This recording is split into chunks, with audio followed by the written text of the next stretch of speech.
Hello student, welcome to तासु academy. आज के इस वीडियो लेक्चर में शुरू करते हैं कंप्यूटर, जिसका सीरीज 4 है। ऑलरेडी 3 सीरीज अपलोड कर चुके हैं जो आपके एग्ज़ाम के लिए काफ़ी इंपॉर्टेंट हैं। उन वीडियो को आप ज़रूर देखिएगा। उनका लिंक मैंने आपको डिस्क्रिप्शन बॉक्स में भी दे रखा है, या आप कंप्यूटर के प्लेलिस्ट में भी जाकर उन वीडियो को देख सकते हैं। जो स्टूडेंट आज चैनल पर नए हैं वो चैनल को सब्सक्राइब कर लें, साथ ही लगा बेल आइकन प्रेस कर दें, जिससे उन्हें लेटेस्ट वीडियो का नोटिफिकेशन तुरंत मिले। और जो लोग मुझसे टेलीग्राम चैनल में जुड़ना चाहते हैं, जहाँ पे सारी नोटिफिकेशन आपको वहीं से दी जाती है, तो नीचे डिस्क्रिप्शन बॉक्स में उसका लिंक है, वहाँ से भी ज्वाइन कर लें। और जो स्टूडेंट मुझसे सोशल मीडिया अकाउंट से भी जुड़ना चाहते हैं, वो मेरा तासु एकेडमी का फेसबुक पेज है, उससे भी जुड़ लें और वहाँ पे लाइक कर दें, जिससे आप मुझसे वहाँ पे भी बात कर सकते हैं और वहाँ पे अपने व्यू और अपनी चीज़ें शेयर भी कर सकते हैं। तो चलिए शुरू करते हैं आज की कंप्यूटर की सीरीज़, जिसका पार्ट 4 है। स्टूडेंट, कंप्यूटर के सेक्शन में आप लोग एक बात कम से कम ध्यान में रख लें। वो बात ये है कि देखिए, कंप्यूटर में हमें मास्टरी नहीं करनी है, ठीक है। मास्टर डिग्री नहीं लेनी है, ठीक है। कंप्यूटर में 40 क्वेश्चन टोटल होते हैं। ईच क्वेश्चन हाफ नंबर का होता है। टोटल 20 मार्क्स के क्वेश्चन होते हैं, ठीक है। तो यहाँ पे आपको इसमें पीएचडी नहीं करनी है फ्रेंड। देखिए, जिनका बैकग्राउंड कंप्यूटर से हैं उनको तो कोई कभी प्रॉब्लम होगी ही नहीं, क्योंकि क्वेश्चन जो होते हैं ईजी टू मॉडरेट होते हैं। आपके मतलब अगर आपने बहुत नहीं कंप्यूटर में रिसर्च किया है, थोड़ा बहुत आपने नोट्स वगैरह या किसी के वीडियो को फॉलो किया है या आपने बुक से पढ़ा है, तो भी आपका ठीक ठाक क्वेश्चन उसमें सॉल्व हो जाता है, नो प्रॉब्लम होती है, इसमें कोई दिक्कत नहीं होती है। बट जिन्होंने बिल्कुल नहीं पढ़ा है, सोचा चलो वहाँ पे हो जाएगा, तो वहाँ पे थोड़ी प्रॉब्लम हो जाती है।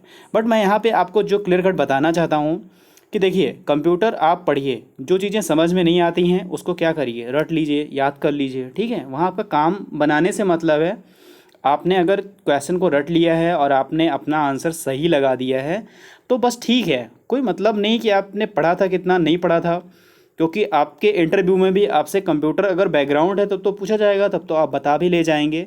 लेकिन अगर कंप्यूटर का बैकग्राउंड नहीं है तो अब तब भी आपसे कंप्यूटर के बारे में बहुत ज़्यादा डिस्कस या क्वेश्चन नहीं पूछे जाएंगे। तो यहाँ पे बस ये चीज़ें मैं बताने वाला हूँ कि जो चीज़ें आपको जैसे नहीं पता होती हैं तो वो चीज़ें आप लर्न कर लें, बार बार उसे याद कर लें, ठीक है। तो चलिए शुरू करते हैं आज का क्वेश्चन। देखिए, क्वेश्चन है टोपोलॉजी से, जहाँ से आपका एक क्वेश्चन हमेशा आपके एग्ज़ाम में देखने को मिलता है। तो बस जान लें टोपोलॉजी के टाइप के बारे में, और कौन सी टोपोलॉजी किस तरह की होती है ये भी आप जान लें। विच of the following topology has the highest reliability, ठीक है। कौन सी टोपोलॉजी ऐसी होती है जो काफ़ी हाईएस्ट रिलायबिलिटी की होती है, तो वो टोपोलॉजी है मैश टोपोलॉजी, ठीक है। क्यों होती है? क्योंकि मैश टोपोलॉजी कैसा होता है मैं आपको बताता हूँ, ठीक है। जैसे एक कंप्यूटर ये है, ठीक, फिर एक कंप्यूटर इससे ये जुड़ा हुआ है, फिर एक कंप्यूटर इससे ये जुड़ा हुआ है, फिर एक कंप्यूटर इससे ये जुड़ा हुआ है, फिर एक कंप्यूटर इससे ये जुड़ा हुआ है, और ये कंप्यूटर फिर इससे जुड़ा हुआ है, फिर ये इससे भी जुड़ा हुआ है, और ये इससे भी जुड़ा हुआ है। ये होती है मैश टोपोलॉजी। कहने का मतलब ये है कि एक ही केबल से कई जगह, जैसे यहाँ से देखिए, यहाँ भी मैसेज भेजा जा रहा है, इन्फॉर्मेशन यहाँ भी भेजी जा रही है, यहाँ भी भेजी जा रही है, यहाँ भी भेजी जा रही है। तो एक ही मतलब सोर्स से कई जगह आप मैसेज भेज सकते हो, ठीक है। और ये मैसेज जो है थोड़ा सा मतलब इस पर खर्चीला ज़रूर था कि काफ़ी इसमें केबल लगते हैं, ज़्यादा केबल होता है, और सारी जगह डेटा मतलब प्रेषित की जाती है, ठीक है। तो बस इतना जान लें कि ये ज़्यादा रिलायबल होता है, ठीक है। तो मैश टोपोलॉजी ये होता है, इसको ध्यान में रखें। और जो पूछ रहा हाईएस्ट रिलायबिलिटी यानी सबसे अच्छा रिलायबल कौन सा मैश होता है, तो ये मैश टोपोलॉजी होता है। इसका आकार भी देख लें। अगर देखिए यहाँ पे अगर एक नोड फेल हो जाता है, ठीक है, अगर एक नोड फेल हो गया तो भी यहाँ से इसमें करंट जा रही है, इसको करंट मिल रहा है, ठीक है। तो ये भी आप चीज़ें समझ सकते हैं। फ्रेंड, आपको आई होप समझ में आया होगा कि मैश टोपोलॉजी क्या है, ठीक है। एक इसका फिगर आप देख लीजिए, फिगर बना भी लीजिए, क्योंकि यहाँ पे अगर एक नेटवर्क भी इसका डिस्कनेक्ट हो जाता है ना, तो भी कोई ज़्यादा फर्क नहीं पड़ता, इसलिए इसको बहुत ही ज़्यादा रिलायबल माना गया है। तो ये हो गया मैश टोपोलॉजी, ठीक है। मैं आपको स्टार टोपोलॉजी, बस टोपोलॉजी और रिंग टोपोलॉजी के भी बारे में मैं बता दे रहा हूँ आपको। स्टूडेंट, यहाँ पे मैं आपको स्टार टोपोलॉजी के बारे में बता रहा हूँ, ठीक है। Star topology as a star होता है, जैसे ये होती बीच में कंप्यूटर, जिसको आप सेंट्रल नोड या हब भी बोल सकते हैं, ठीक है, हब यही बोल सकते हैं। यहाँ सोचिए, एक कंप्यूटर इससे ऐड है, एक कंप्यूटर इससे ऐड है, और एक कंप्यूटर यहाँ पे ऐड है, एक कंप्यूटर यहाँ पे ऐड है, ठीक है। ये होती है स्टार टोपोलॉजी। तो यहाँ पे पूछा भी जाता है क्वेश्चन कि किस टोपोलॉजी में एक सेंट्रल नोड या हब होता है, ये पूछा जाता है, तो उसका आंसर होता है स्टार टोपोलॉजी, ठीक है। तो यहाँ पे देख लीजिए, इस तरह से होता है स्टार टोपोलॉजी। और इसमें क्या होता है कि जैसे किसी एक केबल में अगर कोई दिक्कत होती है, ठीक है, जैसे बाय द वे यहाँ पे एक केबल में हो गया, ठीक है, प्रॉब्लम, ये डिस्कनेक्ट हो गया, तो बाकी 3 चलते हैं, ठीक है, 3 ऑलरेडी चल रहे होते हैं। तो किसी एक केबल में अगर कोई प्रॉब्लम होती है तो सिर्फ वहाँ पे एक नोड ख़राब होता है। जैसे बाय द वे यहाँ पे चीज़ें हो गई ना, तो ये कंप्यूटर काम नहीं करेगा, बाकी 3 तो काम करेंगे ना। बट एक प्रॉब्लम, अगर ये सेंट्रल नोड यानी हब ही कनेक्ट नहीं हुआ, डिस्कनेक्ट हो गया या ख़राब हो गया, तो क्या होगा, सारे कंप्यूटर ख़राब हो जाएंगे। इसलिए ये रिलायबल नहीं है, ठीक है। तो वहाँ क्वेश्चन जैसे टोपोलॉजीज पूछा था तो वो रिलायबल नहीं माना जाएगा। तो यहाँ स्टार टोपोलॉजी के बारे में जान लीजिए कि सेंट्रल नोड होता है जिसको हब बोलते हैं, सारे एक दूसरे से कनेक्ट होते हैं, ठीक है। अगर एक ख़राब होता है तो बाकी 3 तो चलते ही चलते हैं। तो ये हो गई आपकी स्टार टोपोलॉजी। स्टूडेंट यहाँ पे हम लोग बात करेंगे बस टोपोलॉजी। बस एज अ बस समझिए, ठीक है। जैसे ये एक वायर है, यहाँ पे कंप्यूटर ऐड हुआ है, ठीक है, फिर एक कंप्यूटर यहाँ पे जुड़ा हुआ है, फिर एक कंप्यूटर यहाँ पे जुड़ा हुआ है, ठीक है, फिर एक कंप्यूटर यहाँ पे जुड़ा हुआ है, और फिर आगे ऐसे कंप्यूटर कई जुड़े रहते हैं। तो ये होता हमारा बस टोपोलॉजी, ठीक है, ये होता है। इसमें क्या होता है कि एक ही नेटवर्क से सभी नोड्स, जितने ये नोड होते हैं ना, जितने कंप्यूटर होते हैं, सभी ऐड रहते हैं, सभी जुड़े रहते हैं। लेकिन अगर कोई नोड, ठीक है, एक दूसरे पे डेटा भेजना चाहते हैं, जैसे यहाँ से हम इस नोड से N1 नोड से N2 पे डेटा भेजना चाहते हैं ना, यहाँ से यहाँ, तो हमको देखना होगा कहीं इसने तो डेटा नहीं भेजा है। तो हमें इन चीज़ों को देखना होगा कि अगर यहाँ पे खाली है ना हमारा ये जो हमारा नेटवर्क है, ये अगर ये खाली है तभी हम इसको डेटा भेज पाएंगे। तो इससे पहले हमको पता करना पड़ता है, ठीक है। तो पता करने के बाद भी हम लोग जो है डेटा को भेज पाएंगे। और इसमें नया नोड जोड़ना काफ़ी आसान होता है कि यहाँ से जैसे एक नोड जोड़ दिया हमने, काफ़ी इजी होता है, ठीक। लेकिन अगर चीज़ों जैसे ट्रांसमिशन लाइन है ना, अगर इसमें प्रॉब्लम आई तो यहाँ पर सारा नेटवर्क बेकार हो जाता है, सारे कंप्यूटर फेल हो जाते हैं। अगर जैसे ये नोड है ना, ठीक है, ट्रांसमिशन लाइन है ना हमारी, ये जैसे नोड जुड़े हुए हैं, इसमें अगर कोई प्रॉब्लम आती है तो पूरा का पूरा नोड जो है, पूरा नेटवर्क ही ख़राब हो जाता है। तो ये होता है हमारा बस। आई होप आपको समझ में आया होगा। स्टूडेंट अब हम लोग बात करेंगे रिंग टोपोलॉजी। रिंग से जैसे मतलब आप एक रिंग टाइप का होगा। जैसे देखिए एक नोड ये है, ठीक है, फिर आपका एक नोड ये है, इससे ये कनेक्ट है, फिर एक नोड समझिए ये है, ये इससे कनेक्ट है, फिर एक नोड ये है समझिए इससे कनेक्ट है, और एक नोड समझ लीजिए यहाँ पे है, इससे भी कनेक्ट है, ये कंप्यूटर हमारा, ठीक है। ऐसे नोड जुड़े होते हैं, तो इसको हम लोग बोलते हैं रिंग टोपोलॉजी। ऐसा रिंग की तरह के होता है। इसमें क्या होता है कि सभी नोड्स एक तरीके का, मतलब सभी में एक जैसा इंटेलिजेंस ही होता है, ठीक है, एक तरह सा सब में इंटेलिजेंस होता है। और जो इसमें डेटा होता है ना, डेटा हमेशा एक ही दिशा में, जैसे इधर से ऐड है ना, ये सारे नोड एक दूसरे से ऐड है ना नेट लाइन से, ठीक है, ट्रांसमिशन लाइन से सभी ऐड है ना नोड, तो एक दिशा में ही डेटा हमेशा जाता है। और अगर बाय द वे किसी, जैसे बाय द वे यहाँ से जो है डिफ़ॉल्ट हो गया ना, यहाँ कोई प्रॉब्लम आ गई, तब भी डेटा जाता रहेगा। जैसे यहाँ पे है ना, इसमें इससे जाएगा, इससे जाएगा, इससे जाएगा। तो अगर एक केबल या नोड में अगर कोई प्रॉब्लम क्रिएट होती है तो जो मतलब हमारा कम्युनिकेशन है, जो संचार है ना, वो भी आगे अपना चलता रहता है। बाद में यहाँ रुक जाएगा ना, बट ये तो दे रहा है, ये चलता रहता है। तो ये हमारा रिंग टोपोलॉजी। तो यहाँ मैंने आपको स्टार, बस और रिंग टोपोलॉजी मैंने डिस्कस कर लिया। और सबसे जो रिलायबल टोपोलॉजी है ना, वो मैश टोपोलॉजी है। ये आप याद ज़रूर रखिएगा। स्टूडेंट क्वेश्चन है Microsoft office is a dash, ठीक है। क्वेश्चन कह रहा है कि माइक्रोसॉफ्ट ऑफिस जो होता है वो क्या होता है। एक पब्लिक डोमेन सॉफ्टवेयर होता है, शेयरवेयर होता है, ओपन सोर्स सॉफ्टवेयर होता है, या एक एप्लीकेशन शूट होता है, या फर्मवेयर होता है, ठीक है। आपको पता होगा कि बैंकिंग एग्ज़ाम में आपको 5 ऑप्शन दिए जाते हैं। तो ये 5 ऑप्शन आपके सामने है। इसका आंसर आप लोग भी कमेंट बॉक्स में ज़रूर किया करिए, ठीक है। तो कमेंट में करने से ये रहता है ना, आपको पता होता है कि इसका आंसर क्या होगा, और आप कमेंट में करते हैं तो वहाँ पर चीज़ें आपको कोई ना कोई आपको गाइड करता है। नहीं तो मैं ही आपको बताता हूँ कि क्या होता, कैसे होता, ठीक है। वो सारी चीज़ें आपको पता, इसलिए कमेंट ज़रूर किया करिए। तो माइक्रोसॉफ्ट ऑफिस एक एप्लीकेशन शूट है, ठीक है। आपको अब ये बताना है कि कौन कौन से हमारे एप्लीकेशन शूट हैं, उनका नाम आप कमेंट में बताइए। तो माइक्रोसॉफ्ट ऑफिस एक एप्लीकेशन शूट है। स्टूडेंट ये क्वेश्चन है, which among the following is used for unauthorised copying of software, ठीक है। यानी जो हमारी सॉफ्टवेयर की कोई एक डुप्लीकेट कॉपी बना लेता है ना, उसी के बारे में बात कर रहा है। To be use for personal gain, speed of personal backups, ठीक है। यानी जैसे आपने कोई डेटा आपने अपने पास रखा है, ठीक है। जैसे कोई मूवी रिलीज़ होती है ना, अगर उसकी कोई पायरेटेड कॉपी या कोई सॉफ्टवेयर रिलीज़ होता है, ठीक है, उसकी कोई पायरेटेड आप बना लेते हैं, तो ये अनऑथराइज कॉपिंग सॉफ्टवेयर होता है। मतलब आपको वहाँ बताया नहीं गया है, ठीक है, कि आपको ऐसा करना है, चूँकि उसका कॉपीराइट होता है और लीगल नहीं होता है, तब भी अगर आप उसके सॉफ्टवेयर की एक कॉपी बना लेते हैं ना अपने पर्सनल गेन के लिए या यूज़ के लिए या अपने बैकअप्स के लिए, तो वो क्या कहलाता है, ठीक है। इनमें से प्रोग्राम थेवरी बोलता है, या डेटा स्नैचिंग, या सॉफ्टवेयर पायरेसी, या प्रोग्राम लूटिंग, या डेटा लूटिंग, इस तरह की क्या चीज़ें होती हैं, ठीक है। तो आपका आंसर क्या होगा? आंसर होगा सॉफ्टवेयर पायरेसी। देखो, जैसे सीडी पहले बिकती थी ना, आप लोग देखे थे पहले सीडियाँ बहुत सारी बिकती थी, उसकी एक पायरेटेड कॉपी आपको मिलती थी ना, ठीक है। मतलब वो क्या कहते हैं, इलीगल होता है एक तरीके का, आप कह सकते हैं ना, वो इलीगल होता है। तो अगर आप सॉफ्टवेयर की कॉपिंग कर रहे हैं ना, ऑथराइज है, अनऑथराइज तरीके से कर रहे हैं, तो उसको सॉफ्टवेयर पायरेसी बोलेंगे, सॉफ्टवेयर पायरेसी बोलेंगे। क्योंकि वो जो सॉफ्टवेयर है ना, उसकी कॉपी करना इलीगल है, इसलिए आप उसकी कॉपी नहीं बना सकते हैं, और अपने पर्सनल गेन के लिए बिल्कुल नहीं, ठीक है। तो ये चीज़ें कहलाती हैं सॉफ्टवेयर पायरेसी, ठीक है, क्योंकि इलीगल होता है। Which term is not related with font, ठीक है। कौन सा टर्म इसमें से, फॉन्ट जो होते हैं ना हमारे, जैसे माइक्रोसॉफ्ट ऑफिस आप खोलते हो ना, MS वर्ड खोल लो, ठीक है, MS एक्सेल खोल लो, तो वहाँ का जो ऊपर का ये बॉर्डर लाइन टाइप का होता है ना, तो यहाँ पे देखिए फ़ॉन्ट साइज़ दिए रहते हैं, काफ़ी साइज़ दिए रहते हैं, तो वहाँ पे आप देख सकते हैं ना कौन से फ़ॉन्ट साइज़ होते हैं।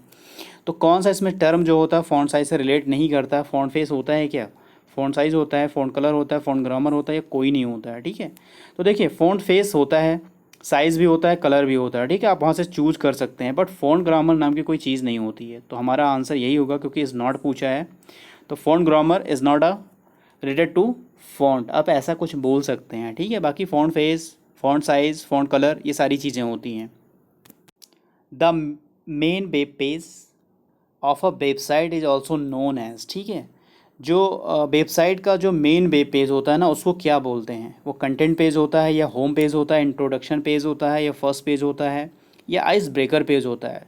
तो जो वेबसाइट का पहला पेज होता है ना, वो कौन सा पेज होता है? वो होम पेज होता है। अक्सर आप जब किसी भी साइट पे विजिट करते हैं ना, तो देखते होंगे कॉर्नर पे यहाँ होम भी लिखा रहता है, ठीक है। बहुत सारी साइटों पे लिखा रहता है, अधिकतर गवर्नमेंट की साइटों पे आप विजिट करेंगे तो वहाँ पे होम लिखा रहता है। तो उससे मतलब ये नहीं होता है, लेकिन हाँ, होम लिखा रहता है, तो आप जो भी मतलब वेबसाइट का पहला पेज ओपन करोगे ना, बस ईजिली समझिए वो हमारा होता होम पेज, ठीक है।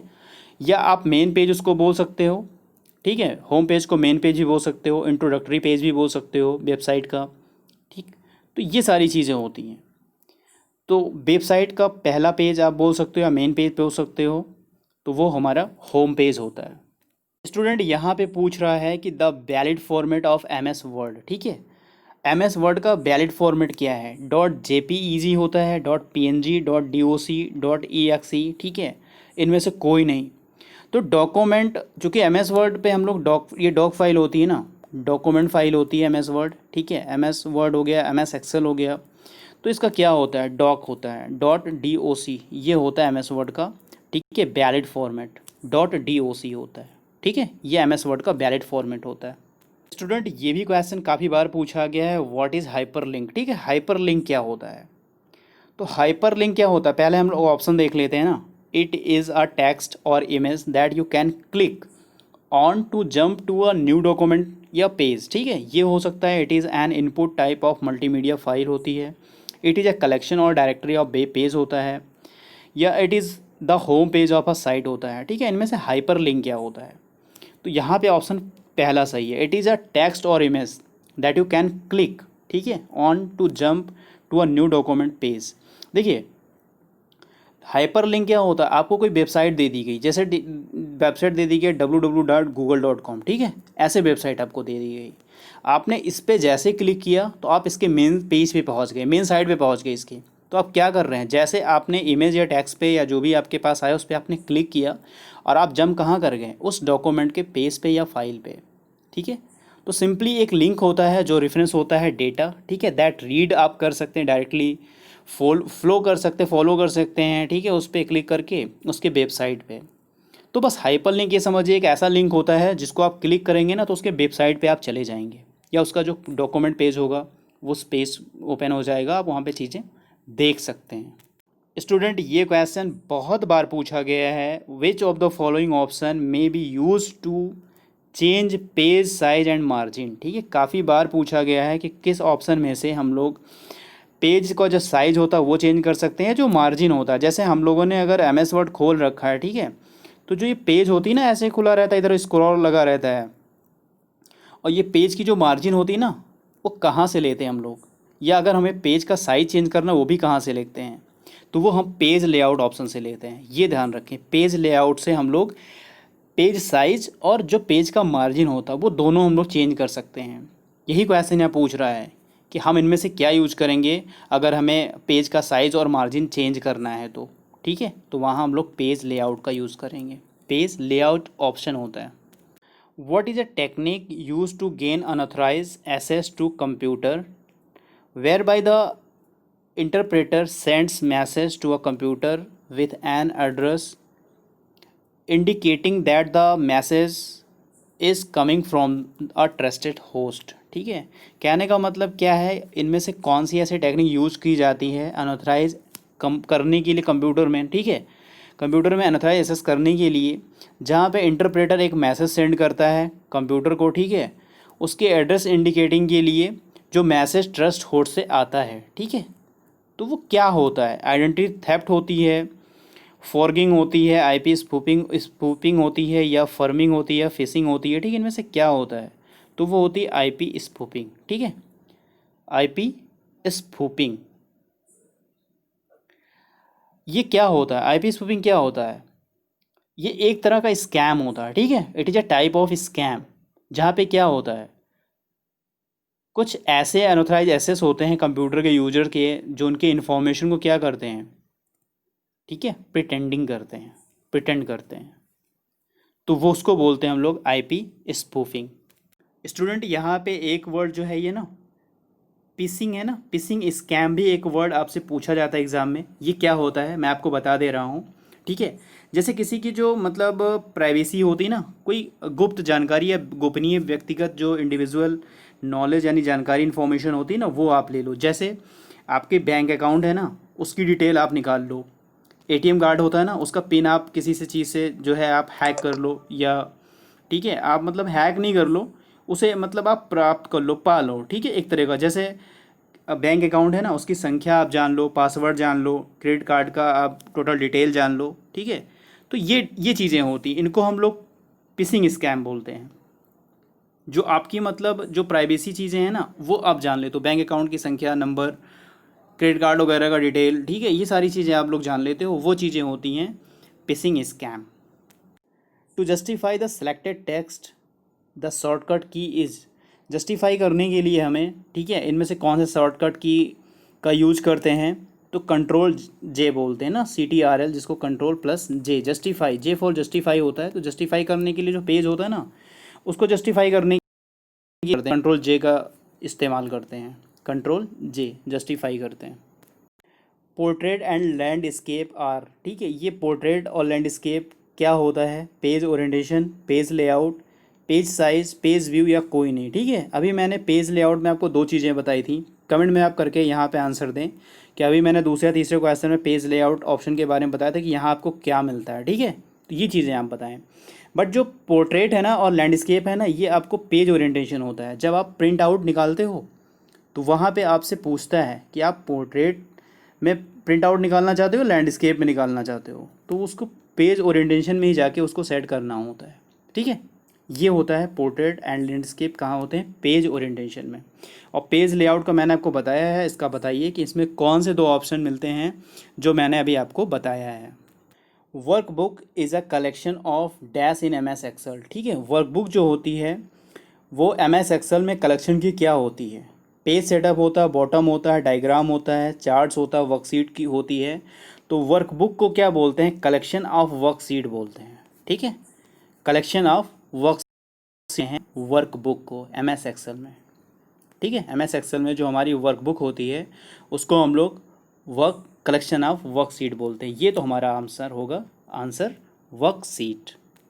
Internet access by transmitting digital data over the wires of a local telephone network is a provided by, कहने का मतलब जो इंटरनेट एक्सेस होता है ना, तो डिजिटल डेटा पर जो ट्रांसमिशन किया जाता है एक वायर के द्वारा, जो लोकल टेलीफोन नेटवर्क पर प्रोवाइड होता है, उसको हम लोग क्या बोलते हैं, किस चीज़ों से ये चीज़ें आती हैं। ठीक है, तो वो हमारा होता है DSL। इसका फुल फॉर्म भी पूछता है, डिजिटल सब्सक्राइबर लाइन, DSL बोलते हैं, ठीक है। इसको DSL बोलते हैं, डिजिटल सब्सक्राइबर लाइन बोल लो या DSL बोल लो। डिजिटल सब्सक्राइबर लूप भी बोलते हैं इसको, डिजिटल सब्सक्राइबर लूप भी बोलते हैं। एल फॉर लूप होता है, एल फॉर लाइन भी होता है, तो वो आप देख कर करिएगा। ये टेक्नोलॉजी की फैमिली होती है जिसमें यूज़ किया जाता है क्या, डेटा, डिजिटल डेटा होता है जो टेलीफोन लाइन पे यूज़ किया जाता है। तो DSL होता है, ये मिला के आप समझ लें कि जो इंटरनेट एक्सेस के लिए होता है ना, जो उसके लिए प्रोवाइड होता है नेटवर्क, टेलीफोन नेटवर्क, उसको DSL बोलते हैं। DSL इसका पूरा नाम याद रखिएगा। In a spreadsheet is dash number you will use in a calculation, ठीक है। स्प्रेडशीट भी हमारा MS एक्सेल में ही बनता है, ठीक है, ये भी ध्यान रखें।